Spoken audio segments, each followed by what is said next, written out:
In the ancient kingdom of Valdoria, where crown jewels have been stolen, princes have vanished, and coups have been thwarted, nothing, absolutely nothing, had ever prepared Royal Guard Captain Marcus Kane for what his German Shepherd would find hidden beneath the silk cushions of Queen Consort Helena's personal convoy on that fog-drenched Tuesday morning in October.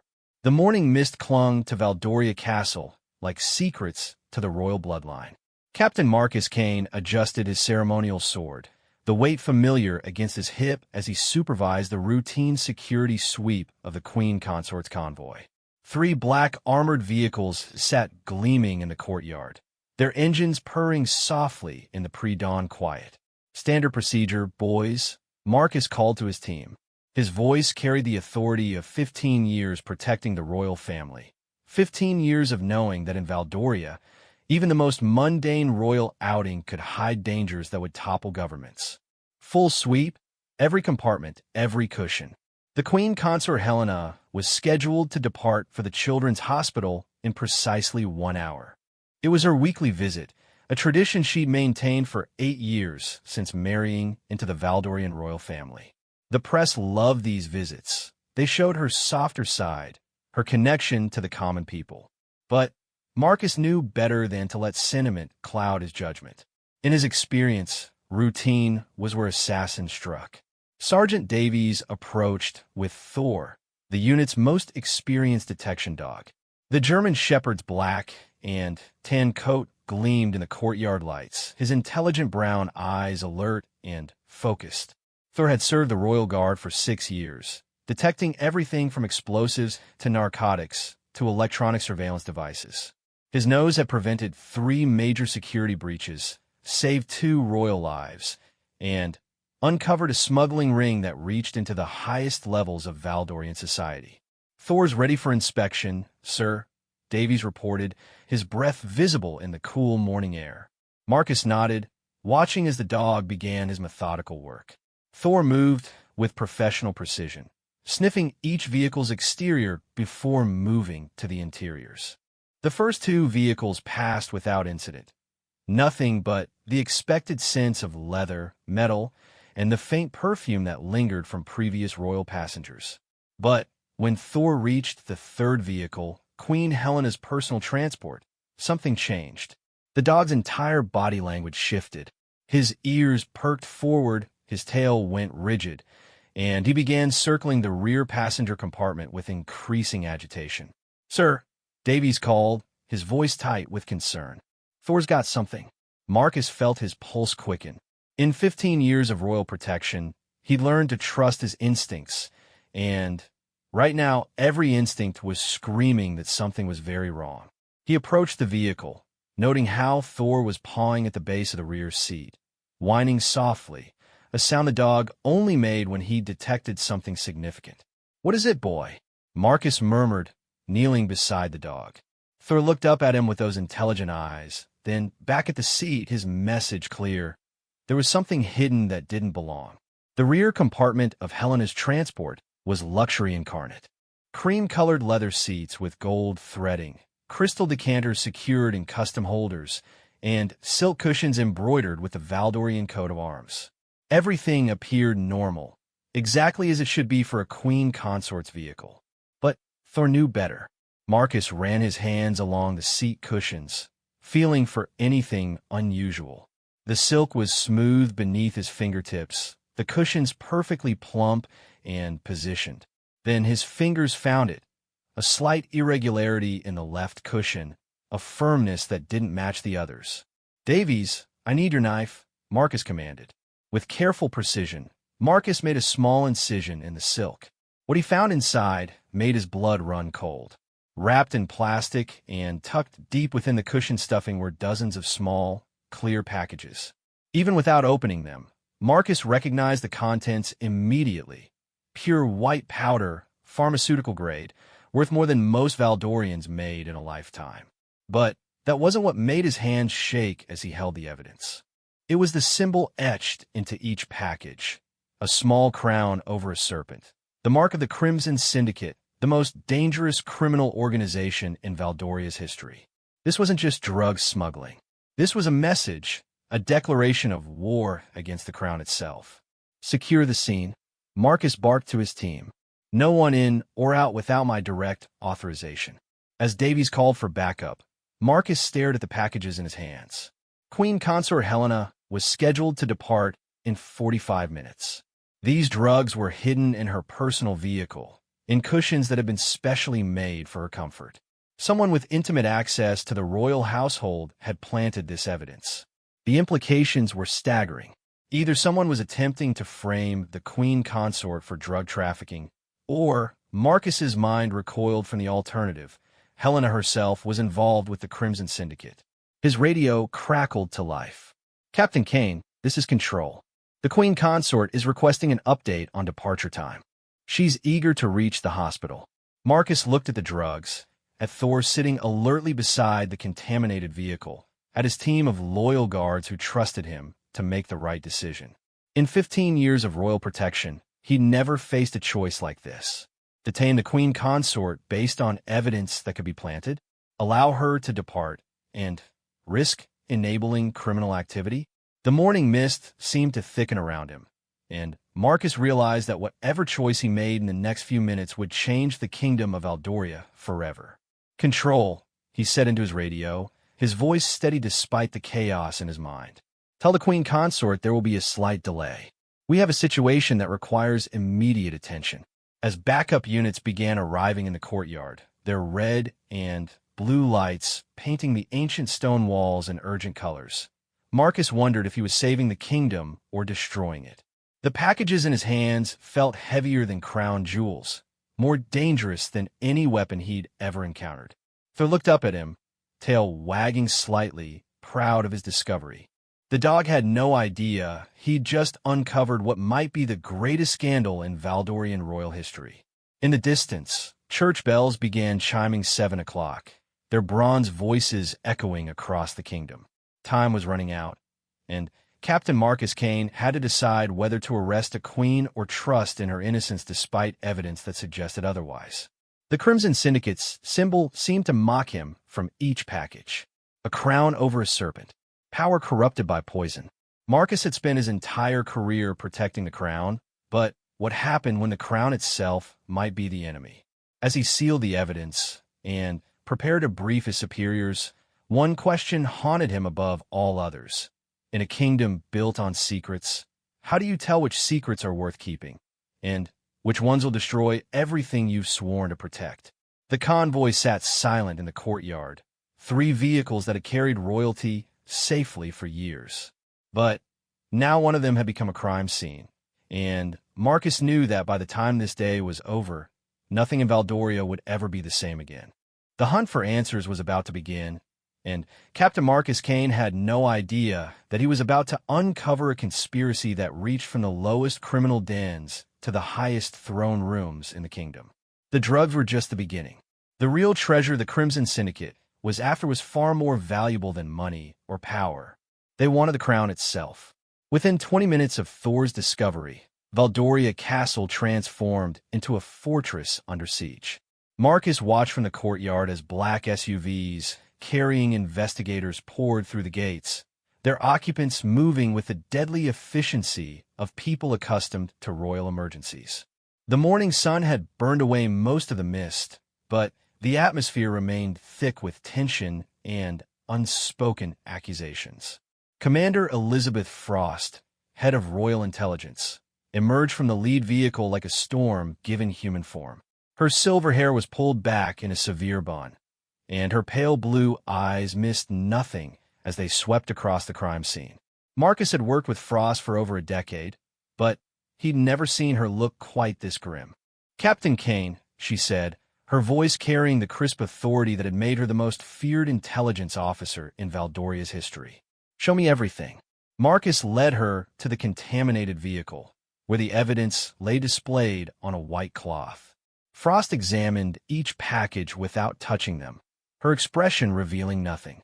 But Marcus noticed the slight tightening around her eyes when she saw the Crimson Syndicate symbols. How long since the Queen Consort last used this vehicle? Frost asked. 3 days ago. She attended the charity gala at the Grand Palace Hotel. Marcus consulted his tablet. The vehicle was cleaned and inspected the following morning, then secured in the royal garage until this morning's preparation. Frost nodded, making notes in a leather-bound journal. Access to the garage. Restricted. Only senior staff with royal clearance. I can provide you with a complete list. Do that. Also, I want every piece of surveillance footage from the garage for the past 72 hours. Frost looked up at the castle's ancient towers, where security cameras had been discreetly installed among the medieval stonework. The Queen Consort. Where is she now? In her private quarters. She's been told there's a mechanical issue with the convoy that requires attention. Marcus chose his words carefully. She's expressed frustration about the delay, but she's cooperating. What Marcus didn't mention was Helena's reaction when informed about the delay. She had been in her sitting room, reviewing notes for her hospital visit, when Marcus's aide delivered the message. According to the aide, Helena had gone very still for several seconds, then asked specifically whether the delay involved security concerns or mechanical problems. When told it was mechanical, she had simply nodded and returned to her notes. The question itself wasn't unusual. Royals were trained to be security conscious. But something about Helena's reaction had bothered the aide enough to mention it in his report to Marcus. I want to speak with her, Frost announced. But first, let's see what our laboratory friends can tell us about these packages. Dr. Sarah Chun, the royal forensics expert, had been analyzing the drugs for 15 minutes. Her portable equipment could provide preliminary results faster than most criminals could destroy evidence. She looked up from her instruments with the expression of someone who'd just discovered something impossible. Commander Frost, Captain Kane, she called him over. You need to see this. Dr. Chun held up one of the packages, pointing to microscopic markings visible only under her specialized magnification equipment. This isn't just any cocaine. This is pharmaceutical grade, purer than anything we've seen in Valdoria. But here's what's interesting. See these crystalline formations? This drug was manufactured using a process that requires equipment worth millions of dollars. We're not talking about some basement operation. Frost leaned closer to examine the evidence. How many facilities in Valdoria could produce this? Maybe 3. All of them legitimate pharmaceutical companies with government contracts. Dr. Chen's expression grew troubled. But here's the real problem. I ran the chemical signature against our database of known drug sources. This exact formulation was reported stolen from Meridian Pharmaceuticals 6 months ago. Marcus felt his stomach drop. Meridian Pharmaceuticals wasn't just any company. It was owned by the Royal Trust, established by King Alexander himself 20 years ago to fund royal charitable activities. If drugs were being stolen from a royal-owned facility and ending up in the Queen Consort's vehicle, the implications were catastrophic. How much was stolen? Frost asked. According to the police report, about 50 kilograms of various pharmaceutical compounds, including this cocaine derivative. Street value was estimated at over $10 million. Dr. Chen paused. The theft was never solved. The investigation went cold after 3 months. Frost and Marcus exchanged glances. A $10 million theft from a royal-owned company, never solved, and now the stolen drugs were appearing in royal vehicles. Either someone was orchestrating an elaborate frame job, or the royal family was involved in drug trafficking on an industrial scale. I need to see that investigation file, Frost said. Every detail, every suspect, every lead that went nowhere. As Dr. Chun continued her analysis, Marcus's radio buzzed with an urgent message from his deputy, Sergeant Williams. Sir, we've got a situation developing at the main gate. Lady Catherine Ashworth is demanding entry. She says she has urgent business with the Queen Consort that cannot wait. Marcus frowned. Lady Catherine was Helena's closest friend and confidant, a wealthy socialite who had been part of the Queen's inner circle since before her marriage to Prince Regent David. But her timing was suspicious, arriving just as a major security incident was unfolding. Tell her the castle is temporarily closed to visitors due to maintenance issues, Marcus instructed. Schedule her visit for tomorrow. Sir, she's insisting it's a matter of royal security. She says she has information about threats against the Queen Consort that she can only discuss in person. Frost had been listening to the radio exchange. Bring her in, she decided. But full security protocol. Search her vehicle, and monitor all communications. 20 minutes later, Lady Catherine Ashworth sat in the castle's small interrogation room, her perfectly manicured hands folded in her lap, and her designer clothing immaculate despite the early hour. She was a striking woman in her 40s with auburn hair and sharp green eyes that seemed to catalog everything around her.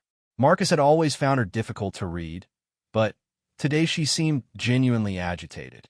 I appreciate your concern for security, she began, addressing both Marcus and Frost, but what I have to tell you is extremely sensitive. It involves threats against Helena's life. Frost leaned forward. What kind of threats? Catherine glanced around the room, as if checking for listening devices. 3 days ago, I received a phone call from someone claiming to represent the Crimson Syndicate. They knew details about Helena's schedule, her personal habits, even her private conversations. The caller said they had compromised someone close to the royal family and that Helena was in immediate danger. Marcus felt his pulse quicken. Why didn't you report this immediately?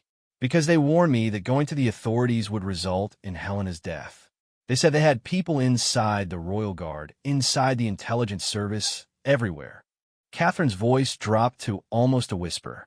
They said the only way to save Helena was to deliver a message to her personally. What message? Frost's tone was sharp. Catherine reached into her purse, causing both Marcus and Frost to tense, but she only withdrew a sealed envelope. They said to give her this, and to tell her that her business arrangement needed to be concluded immediately, or there would be consequences. The envelope bore Helena's personal seal, a detail that made Marcus's blood run cold. Either the Crimson Syndicate had access to royal sealing equipment, or Helena had provided them with authentic materials. Frost took the envelope without opening it. You said they mentioned a business arrangement. Did they elaborate? No, but Catherine hesitated, looking genuinely troubled. Helena has been different lately, more secretive, taking meetings with people she won't identify. Last week, I saw her at a restaurant in the old quarter of the city, dining with a man I didn't recognize. When I mentioned it later, she claimed to have been at the palace all day. This was new information that made Marcus reconsider everything he thought he knew about the Queen Consort. Helena's schedule was meticulously managed and heavily documented. If she had been meeting people secretly, it represented a massive security breach. Describe this man, Frost commanded. Mid-50s, expensive suit, but there's something dangerous about him. He had scars on his hands and a tattoo on his neck, a small crown over what looked like a snake. Marcus and Frost exchanged glances. The Crimson Syndicate symbol. Lady Catherine, Frost said carefully, are you suggesting that Queen Consort Helena is personally involved with the Crimson Syndicate? Catherine's composure finally cracked. I don't know what to think anymore. The Helena I've known for 15 years would never associate with criminals. But the evidence, the secrecy, and now these threats. She looked up at them with tears in her eyes. I'm terrified that my best friend has become someone I don't recognize. Before anyone could respond, Marcus's radio crackled with an emergency alert. All units, code black. Queen Consort Helena has left her quarters and is not responding to security detail. Her location is currently unknown. Marcus was already moving toward the door when the second alert came through. Additional report. Queen Consort's personal vehicle is missing from the secure garage. Repeat, royal vehicle is missing. Frost cursed under her breath. She's running. As alarms began sounding throughout the castle, Marcus realized that their investigation had just become a manhunt. Helena had either been kidnapped by the Crimson Syndicate, or she was fleeing because she knew the walls were closing in. Either way, the Queen Consort of Eldoria had vanished, and with her went any hope of easy answers to the questions that were multiplying by the minute. The drugs in the convoy were no longer the biggest problem. They were just the beginning of a crisis that threatened to topple the entire kingdom. As Marcus coordinated the search efforts, one thought haunted him. In a conspiracy this deep, who could they really trust? If Helena was innocent, then someone with incredible access and resources was framing her. If she was guilty, then the royal family itself had been compromised. The morning sun climbed higher over Valdoria Castle, but for Marcus and his team, the day was just getting darker. The manhunt for Queen Consort Helena began with systematic precision, but within the first hour, it became clear that her disappearance was far more sophisticated than a panicked flight. Every security camera that should have captured her exit had mysteriously malfunctioned between 8:47 and 8:52 a.m., a 5-minute window that spoke of professional planning, not desperate improvisation. Marcus stood in the castle's high-tech command center, watching his team coordinate with law enforcement across Valdoria. Red dots on the digital map showed roadblocks, blue dots marked search teams, and yellow dots indicated surveillance points. But despite their comprehensive coverage, Helena had vanished as completely as if she'd never existed. "Sir," Sergeant Williams approached with a tablet displaying the preliminary investigation results. "We've analyzed the garage security footage from the past 3 days. You need to see this." The footage showed Helena's normal routine, entering and exiting the garage with her security detail, nothing unusual. But Williams had enhanced the images and spotted something that made Marcus's blood pressure spike. "There, sir. Yesterday, at 14:30. Williams pointed to a figure in the background, barely visible behind one of the support columns. Someone was already in the garage when the Queen Consort arrived. The figure was dressed in castle maintenance coveralls and appeared to be working on electrical systems. Nothing suspicious about that, except the maintenance logs showed no scheduled electrical work for that day, and the person's face was obscured by a cap and surgical mask, unusual for electrical work, but perfect for hiding identity. "Run facial recognition on what we can see," Marcus ordered, "and give me the employment records for everyone authorized to wear those coveralls." Commander Frost appeared beside him, having just concluded a phone call that left her looking grimmer than usual. "I've got updates from 3 different directions, none of them good," she announced. "First, the envelope Catherine brought us. It contained detailed information about royal security protocols that should be classified at the highest levels. Someone with extraordinary access is feeding intelligence to the Crimson Syndicate." She paused to let that sink in. "Second, I contacted my sources about the Meridian Pharmaceuticals theft. The investigation was shut down by direct order from the Minister of Royal Affairs, Prince David's personal appointee. The official reason was national security concerns, but my sources suggest someone very powerful wanted that investigation to disappear." Marcus felt pieces of a horrible puzzle clicking into place. "You said 3 updates? The third is the most disturbing. Our financial intelligence unit has been tracking unusual monetary movements in accounts linked to various royal charities. Over the past 6 months, approximately $12 million has been transferred through a series of shell companies to accounts in countries that don't cooperate with international investigations." The numbers were staggering, but what made Marcus's hands clench was their timing. That started right after the Meridian theft, didn't it? "Within 2 weeks, Frost confirmed. Someone has been using royal charitable foundations to launder drug money. The question is whether Helena is a victim or a participant." Before Marcus could respond, Dr. Chin approached with laboratory results that added another layer to their growing nightmare. "I've completed the analysis of the drugs from Helena's vehicle," she announced. "The chemical signature is definitely from Meridian theft, but here's what's interesting. These particular packages were cut and prepared for street distribution. This isn't raw pharmaceutical material anymore. Someone took the stolen drugs and processed them for sale." "How long does that process take?" Frost asked. "With the right equipment and expertise, about 6 weeks from raw material to street-ready product." Dr. Chun consulted her notes. "But here's the thing that doesn't make sense. The packaging is too sophisticated for street dealers, but too crude for pharmaceutical distribution. It's like someone wanted these drugs to be identifiable as coming from the Meridian theft, but also wanted them ready for immediate sale." Marcus studied the evidence bags containing the drugs.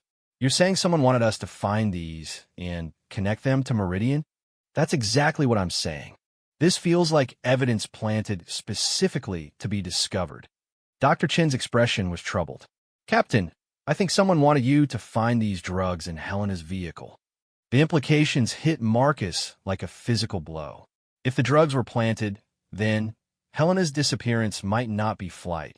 It might be abduction by people who had successfully framed her for drug trafficking. But who had that level of access and sophistication? Sir, Sergeant Williams called out urgently.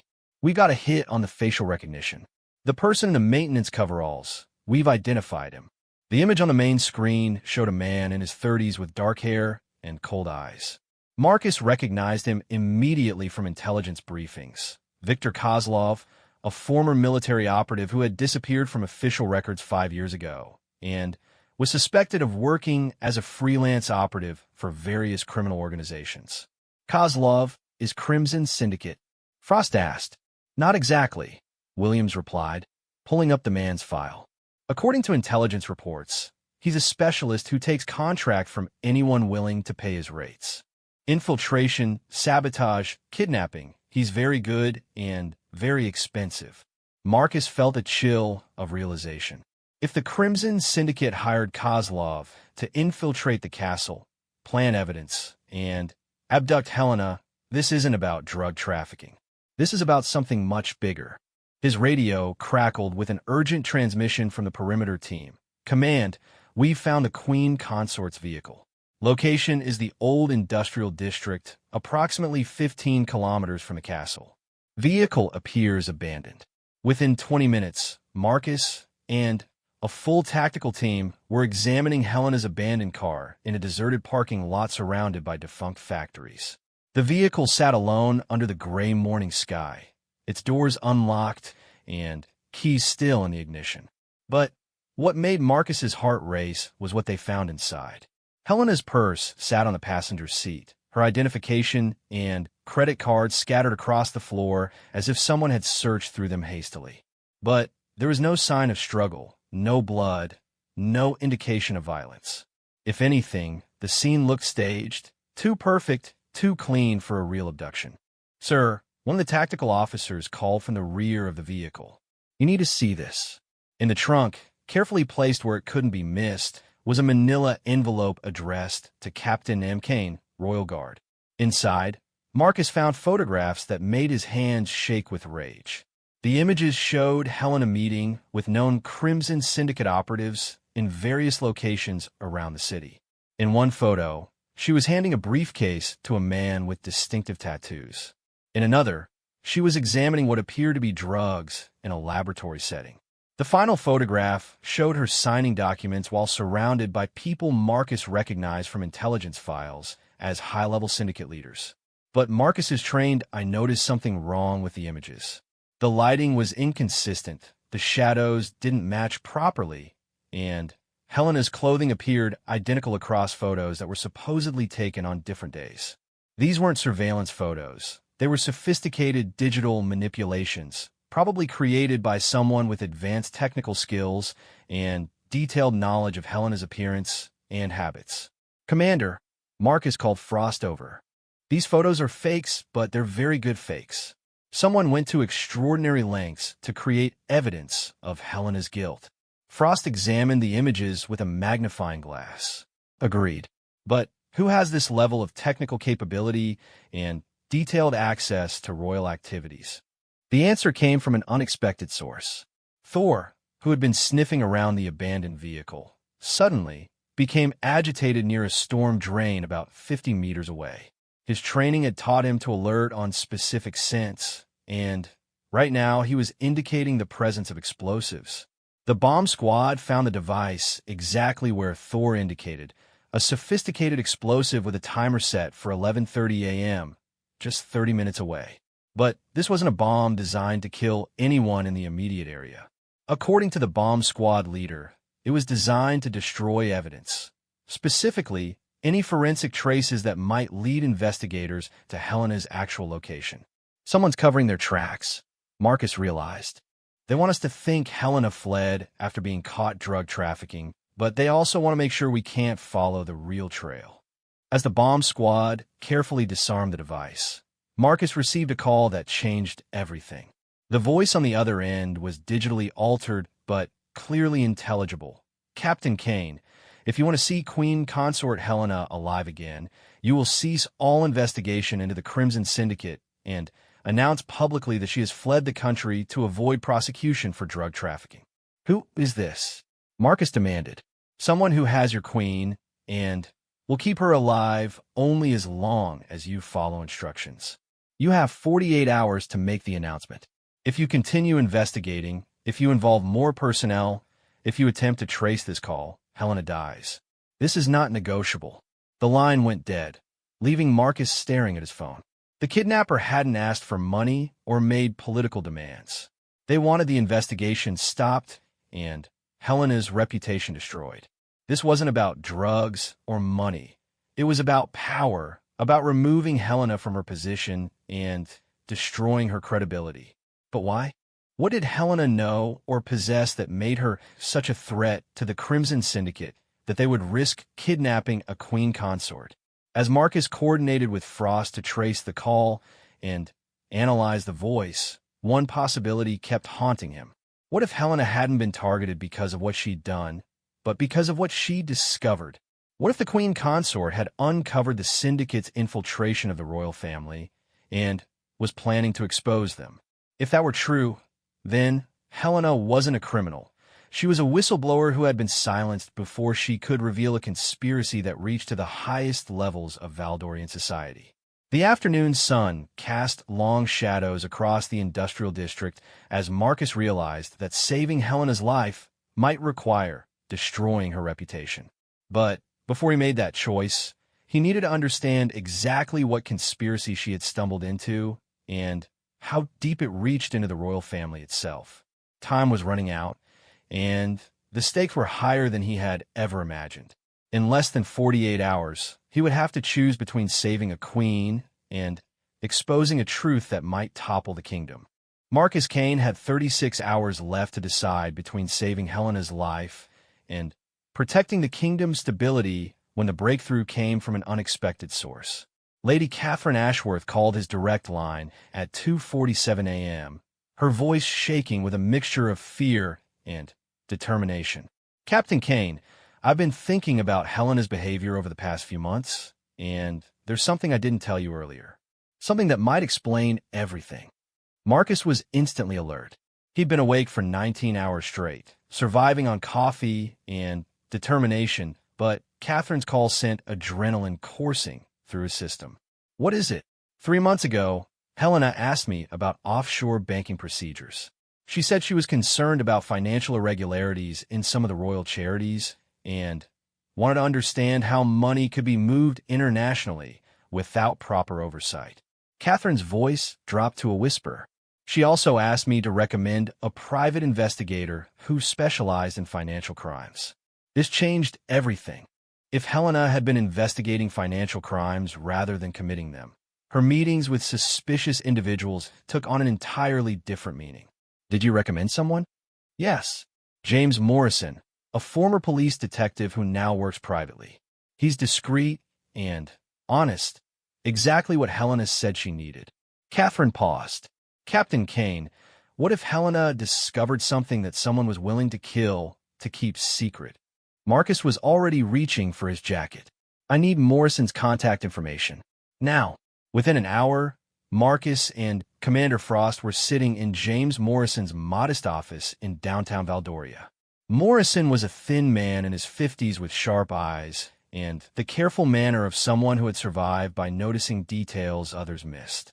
When they explained the situation, his expression grew increasingly troubled. Queen Consort Helena hired me 12 weeks ago, Morrison confirmed. She suspected that several royal charitable foundations were being used to launder money, but she needed proof before she could make any accusations. The amounts involved were staggering. We're talking about millions of dollars being moved through fake charitable programs. Frost leaned forward. What did you find? Morrison opened a filing cabinet and withdrew a thick folder. Enough evidence to send several high-ranking officials to prison for life.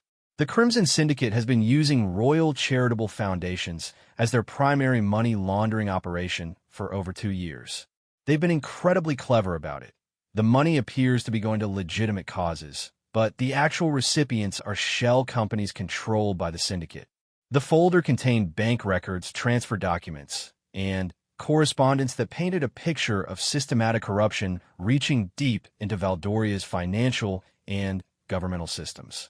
But what made Marcus's blood run cold was the signature on many of the authorization documents.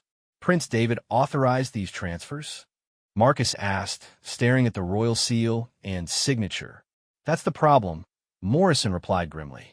Either Prince David is personally involved in the money laundering, or someone with access to his authorization codes and official seals is forging his approval. Given the security around royal financial systems, either scenario suggests corruption at the highest levels. Frost studied the documents with growing alarm. Helena was investigating her own husband. She was investigating irregularities in foundations that her husband oversees as part of his royal duties. Whether she suspected David personally or was trying to protect him by identifying the real culprits, I never knew her ultimate motivation. Morrison pulled out additional files. But I can tell you that someone was very interested in her investigation. He handed them surveillance photographs taken by his own security system.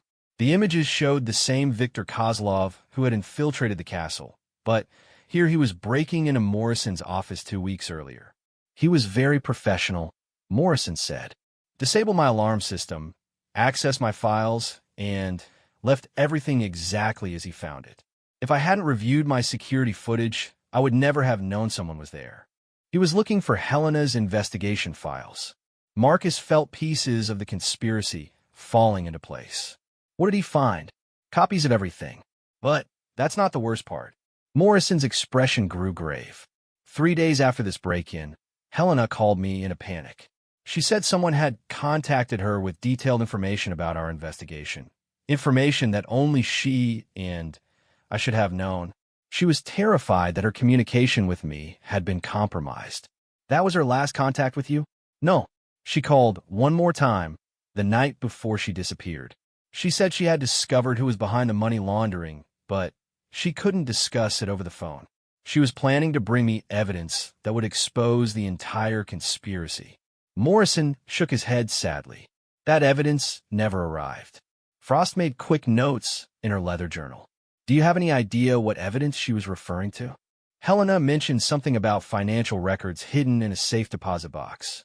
She said she found documents that would prove which members of the royal household were involved and which were being used as unwitting cover. Morrison consulted his own notes.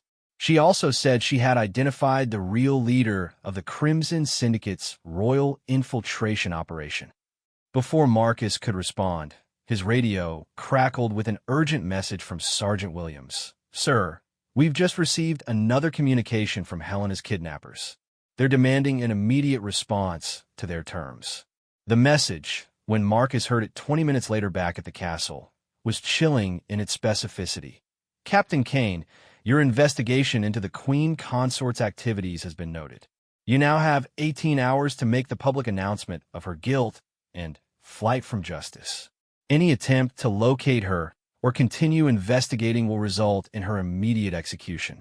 To prove our seriousness, check the old lighthouse at Ravens Point. Marcus and his tactical team reached Ravens Point Lighthouse as the sun was setting, painting the ancient structure in shades of orange and red that looked disturbingly like fire. What they found there would haunt Marcus for the rest of his life.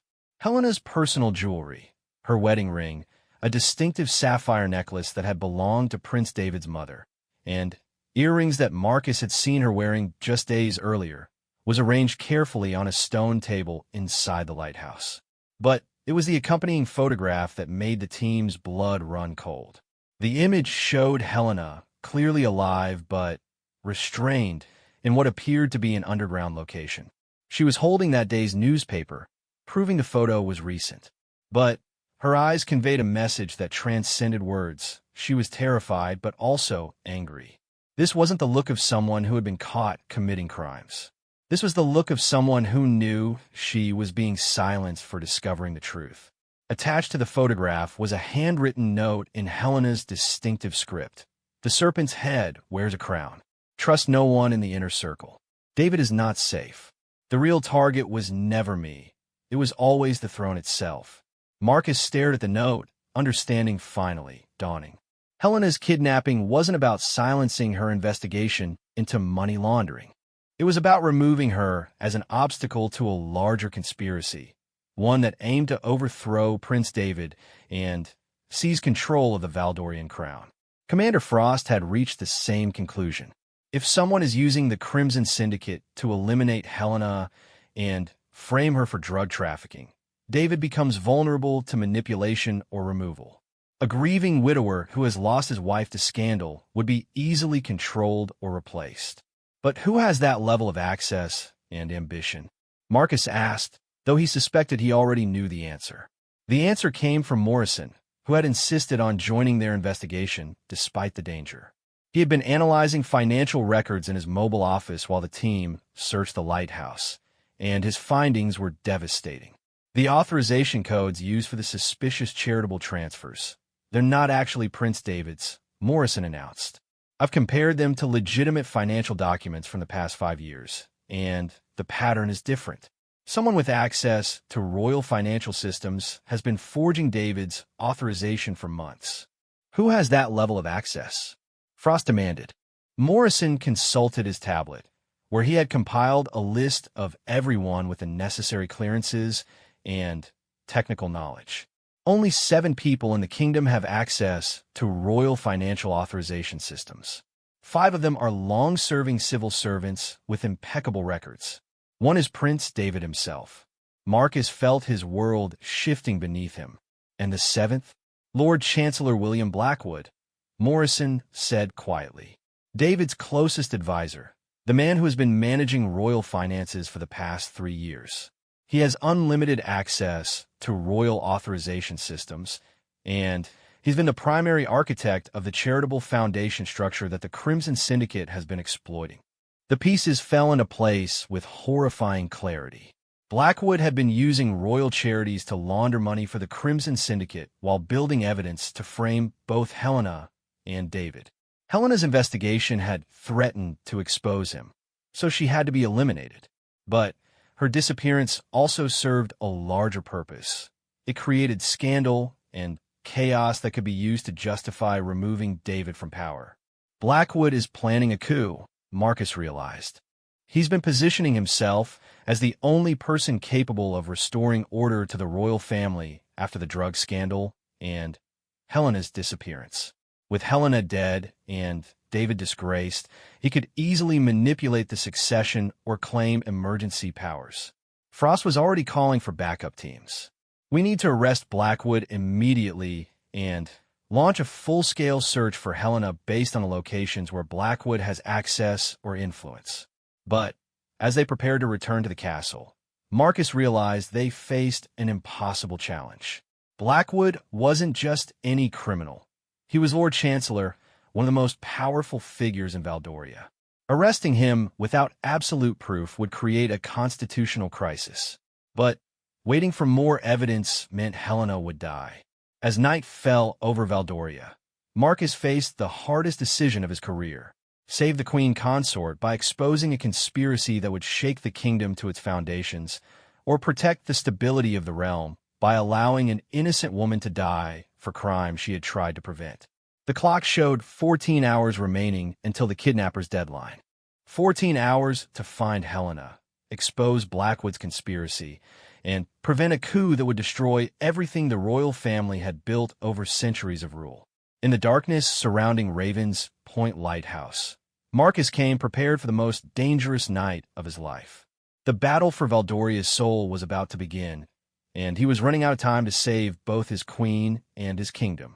With 8 hours remaining until the kidnapper's deadline, Marcus Kane made the decision that would either save Valdoria or destroy it. Instead of arresting Lord Chancellor Blackwood openly, he chose deception, a dangerous gamble that required him to pretend loyalty while gathering evidence of treason. Commander Frost, Marcus said as they drove back toward the castle through the midnight darkness. "I need you to coordinate the search for Helena using every resource except royal intelligence. Use military units, local police, even private security if necessary. But keep Blackwood's people out of the loop." "What are you planning?" Frost asked, though her tone suggested she already suspected. "I'm going to tell Blackwood that we've found evidence of Helena's guilt, and that I'm prepared to make the public announcement he wants. While he's distracted by his apparent victory, maybe he'll make a mistake that leads us to Helena." It was a plan born of desperation, but Marcus couldn't see any alternative. Blackwood had spent months building his conspiracy. They had hours to unravel it. At 1:30 a.m., Marcus requested an emergency meeting with Lord Chancellor Blackwood, claiming urgent developments in the Helena investigation. Blackwood's private office occupied an entire floor of the castle's administrative wing, its windows offering commanding views of the kingdom he was trying to steal. William Blackwood was a distinguished man in his early 60s, with silver hair and the kind of refined bearing that came from generations of noble breeding. He had served the crown faithfully for 20 years, or at least Marcus had believed his service was faithful until tonight. Now, looking at Blackwood's calm expression as Marcus briefed him on the evidence of Helena's guilt, Marcus saw the man's true nature. A patient predator who had been planning this coup for years. "So you're convinced the Queen Consort was indeed involved in drug trafficking?" Blackwood asked, his tone perfectly calibrated to suggest reluctant acceptance of tragic facts. "The evidence is overwhelming," Marcus lied smoothly. "The drugs in her vehicle, the financial irregularities, her suspicious meetings. Everything points to her involvement with the Crimson Syndicate." Blackwood nodded gravely. "And her current location?" "Unknown, but we believe she's fled the country to avoid prosecution." Marcus watched Blackwood's face carefully. "I'm prepared to make the public announcement within the hour, as the kidnappers demanded." For just a moment, so briefly that Marcus almost missed it, satisfaction flashed in Blackwood's eyes. Then the man's political mask returned, all concerned gravity and reluctant duty. "Captain Kane, while this is certainly a tragedy for the royal family, we must consider Prince David's position. A scandal of this magnitude will require careful management to preserve the crown's authority." Blackwood stepped to his window, looking out at the kingdom he planned to control. "I believe it would be appropriate for me to assume expanded responsibilities during this crisis, perhaps including oversight of royal security operations." There was the first move toward seizing power. Marcus forced himself to nod respectfully. "Of course, Lord Chancellor. The crown's stability must be our primary concern." "Exactly." Blackwood turned back to Marcus with what appeared to be paternal approval. "I knew I could count on your loyalty, Captain. Your willingness to put duty above personal feelings is commendable." As Marcus left Blackwood's office, he activated the secure recording device he'd been wearing. Every word of their conversation was now documented, but he needed more than evidence of ambition. He needed proof of Blackwood's direct involvement in Helena's kidnapping. The breakthrough came from an unexpected source. Thor, the German shepherd who had first detected the drugs in Helena's convoy, had been trained in more than just narcotics detection. When Marcus returned to the command center, Sergeant Davies approached with news that made his pulse quicken. "Sir, I've been reviewing Thor's behavioral patterns during our investigation. You know how he reacted to Lord Chancellor Blackwood yesterday when we briefed him about the drug discovery?" Marcus remembered the incident. Thor had been unusually agitated in Blackwood's presence, but they had attributed it to the stress of the ongoing crisis. "I ran some tests," Davies continued. "Thor's been trained to detect specific chemical signatures associated with various criminal activities. His reaction to Blackwood wasn't stress. It was recognition of explosive residue." The implications hit Marcus like a physical blow. Blackwood has been handling explosives, not just handling them. The chemical signature Thor detected is specific to the type of plastic explosive found in that device at the industrial district, the one designed to destroy evidence of Helena's actual location. Marcus felt pieces of the conspiracy snapping into focus. Blackwood hadn't just ordered Helena's kidnapping. He had personally participated in planning the cover-up, including the bomb meant to eliminate forensic evidence. But they still didn't know where Helena was being held, and time was running out. Marcus had 6 hours to find her before the kidnapper's deadline, and Blackwood was too smart to lead them directly to her location. The answer came from Morrison, the private investigator who had been analyzing the financial records Helena had been investigating. At 3:15 a.m., he called Marcus with information that changed everything. "Captain Kane, I've been mapping the Crimson Syndicate's money laundering operation, and I found something interesting. One of the shell companies they've been using to move money owns property throughout Valdoria. Warehouses, office buildings, even residential properties." Marcus was instantly alert. Properties that could be used to hold a kidnapping victim? Exactly. But here's what's important. The shell company's registration documents were filed using Lord Chancellor Blackwood's personal attorney. It's a direct connection between Blackwood and Crimson Syndicate assets. Morrison transmitted a list of properties, and Marcus felt his heart rate spike when he saw one of the addresses, an abandoned industrial complex 20 kilometers from the castle that had once been a Royal Munitions factory. If Blackwood was holding Helena somewhere with symbolic significance, the old royal facility would be perfect. At 4 a.m., Marcus assembled his most trusted team members, people he knew had no connection to Blackwood's network of influence. The assault on the industrial complex had to be swift and decisive, because if they were wrong about Helena's location, she would die before they could mount another rescue attempt. The old munitions factory sat in a valley surrounded by pine forests, its concrete buildings dark against the pre-dawn sky. Marcus's thermal imaging equipment detected multiple heat signatures in the main production building. At least 6 people, with one figure that appeared to be restrained and separate from the others. Helena. The tactical approach required precision that Marcus had rarely demanded of his team. They had to neutralize the kidnappers without giving them time to harm Helena, and they had to capture at least one alive to testify about Blackwood's involvement. At 4:47 a.m., Marcus gave the order to commence the rescue operation.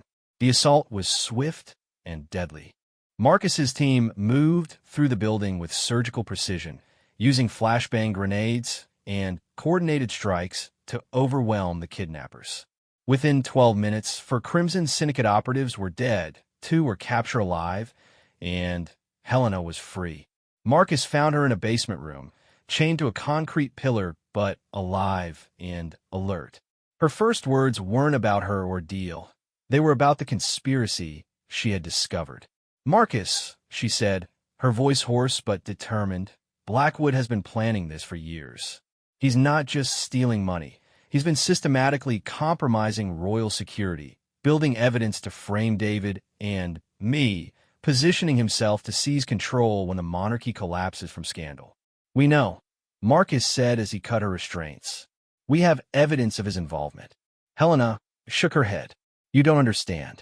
This isn't just about Valdoria. Blackwood has been working with criminal organizations in other kingdoms too.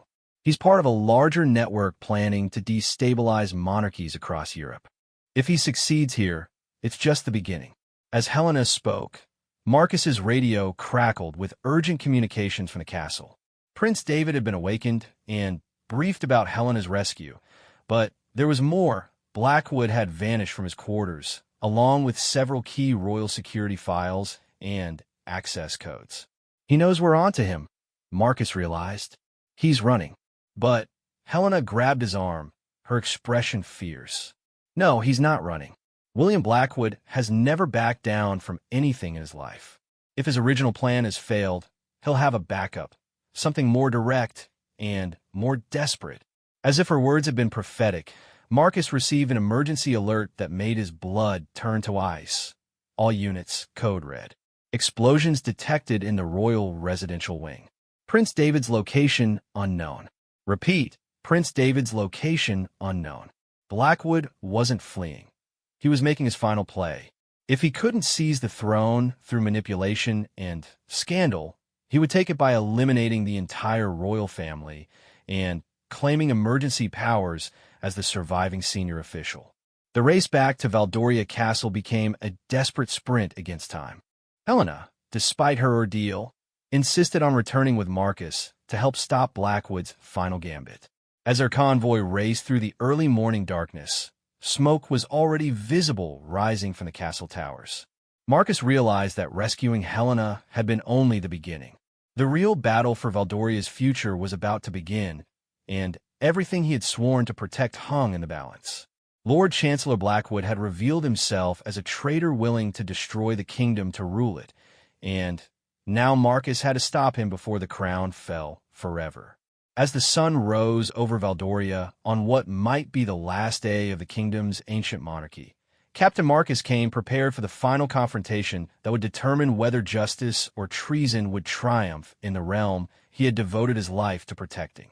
The throne itself was under attack, and only the truth about Blackwood's conspiracy could save it now.